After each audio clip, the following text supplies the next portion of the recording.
Hello, my name is Mason Phillips-Cary, and this is my Module 3 Collaborative Tools Analysis. So, to break down, the tool that I chose and signed up for was Nearpod. Now, to break down Nearpod, there are several collaborative tools and ways that we can use Nearpod in order to make students interact within a online setting and almost make it feel like it's an actual classroom. This includes open-ended questions, polls, quizzes, a draw it where students are drawing figuratively what you want them to imagine, a fill in the blank, Google application integration where you can integrate Google Docs and slides, collaboration boards, which is a lot like Padlet where students can see responses from each other, collaborative Google Documents where you can place students in groups to interact with several different documents, Dropbox access, PDF downloadable documents, resumable lessons, gaming where it has like this time to climb type of gaming format, website integration where you can integrate websites that students can interact with, commentable feedback, Flipgrid integration where students can film themselves for responses, memory tests, PhET integrations where like science teachers can integrate sort of virtual lab simulations, virtual field trips, graphing calculator simulations, and image drag dropping. It has almost everything. It literally allows you to integrate several other applications into one singular site. Now, for the free application, you get some things, but not a lot of things. It is free, but you only get like a certain amount of these applications. For gold, you get more, and for platinum, you get the most. A lot of schools usually buy a bundle back package to get you that platinum experience. So that way, you're able to do all of these things.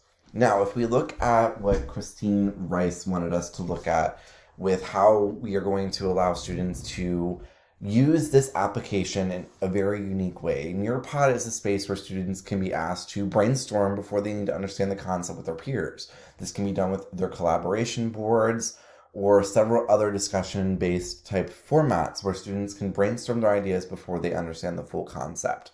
Students are able to also reflect on using the collaborative board or open-ended questions that the teacher poses during the lesson so students can respond to the things that they just learned.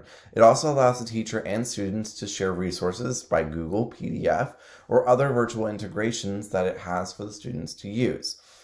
It allows for an authentic learning experience due to students interacting with different materials in various ways at different times during the lesson, whether it be through a virtual field trip, including a PhET simulation, using graphing calculators, and all of those other things that Nearpod has at its disposal. Students will be engaging in problem-solving tactics during the lesson in forms of discussion format and discussion and commenting abilities through the Nearpod. Students are able to like and comment on posts when someone else posts something in the Nearpod. And then Nearpod allows students to be introduced to product development and immersive learning by allowing the control of how to learn that new content, either with the Google integration where students are immediately thrown into their documents, or by a gradual progression where students can reconvene the lesson and go to their document and come back to the lesson later. Finally, Nearpod allows a demonstration of mastery through formative and summative assessments by quizzes, polls, and other formats that can be there. Now, if we talk about the Dickers, Whiteside, and Lewis perspective, we're talking about how social this application can be in real time. So focusing mainly on the social presence and then getting into everything else besides that. So the social presence that Nearpod has is students can interact with each other during the lesson at a self-paced on their own or all together through a teacher-led discussion Nearpod. Students have the power to control what they want to do, so they essentially are the driver of their own social interaction. And a high majority of the Nearpod applications focus on the collaborative aspects that students can have in the online setting, bringing the classroom type face-to-face format in an online setting. In addition to that, the knowledge and experience that Nearpod has, a lot of learners already have experienced this through COVID because Nearpod is a very easy application to grasp with new learners and how to use it. And it also is a very neat application for teachers to learn because there are several training walkthroughs and encouraging abilities to try something new with your students. And it can take a couple lessons for the students to get used to and adjusted to this type of format of learning. But after doing it a couple times, they are very much used to several applications that they are using.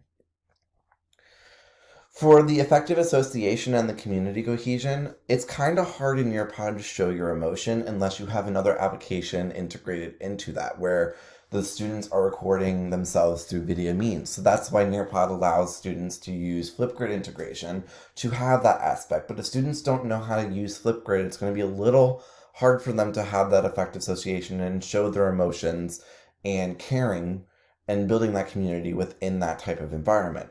However, the community is still there because students are allowed to collaborate in a group setting almost through like text bubbles and collage board type of format. Students are able to interact very socially, like social media, where they can interact with a video or their voice or commenting and liking those posts to almost make it be like a social media aspect of community rather than a classroom aspect of community.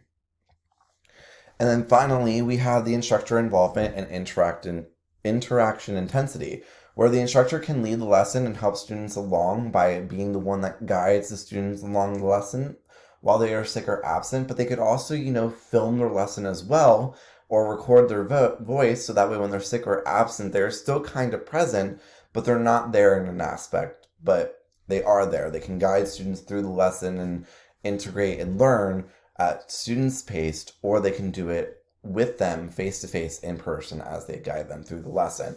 So the interaction intensity that students have during the lesson is very high due to several collaborative aspects that the students are going to be engaging in during that lesson. I will say that I personally do love Nearpod, and I love using Nearpod when I'm out. And here are the 5 things that I use when I am doing Nearpods. So I definitely include the collaboration boards, which are a lot like Padlet. This allows students to either brainstorm their ideas in a discussion format, and students are able to see all of the comments and discussions that students are having, and it allows them to generate their prior knowledge and prior ideas. I also use PhET in a weird way as well, where I can include PhET simulations in my lab since I am a science teacher, and it allows students to generate from the lesson and jump right into the PhET, and it allows me to also model and interact with students to show them how they're supposed to use the PhET simulation as well. Another thing that I really like that Nearpod's also doing is collaborative Google Documents, where you can literally separate your students into separate documents and allow them to use it in a way where students can work on these documents and the teacher can see it in real time as the students are working it, and it's still in the Nearpod application. The collaborative ability between Nearpod and Google is something I absolutely love. Like, you can literally be doing something in Google Slides and add a Nearpod attachment to eventually maybe make that lesson that you have in Google Slides virtual if you're going to be absent that day. All you need to do is just say, add attachments and create these activities in Google Slides. Then it jumps over to Nearpod, so you're able to record yourself in real time, so that way students are able to interact with the lesson, but you're not there and it's now virtual. Lastly, Nearpod has a great way to do formative and summative assessments through quizzes. They grade the quizzes, they give you feedback, they give you data on the quizzes, so that way you can use it to integrate within your school's LIMS system and put grades there so that it interacts with the actual system that you have to post grades. Or you can grade the Nearpod as a grade in integration and simply put that into your grade book, so that way students know, hey, this is what you got on the quiz from the assessment from the Nearpod from the lesson that we did. Thank you so much for listening. I love Nearpod. I hope you're planning on using it soon because it's such a fantastic tool to use when you're talking about social aspects and bringing the classroom aspect into a virtual setting. And thank you for listening, and I hope you guys have a great rest of your day.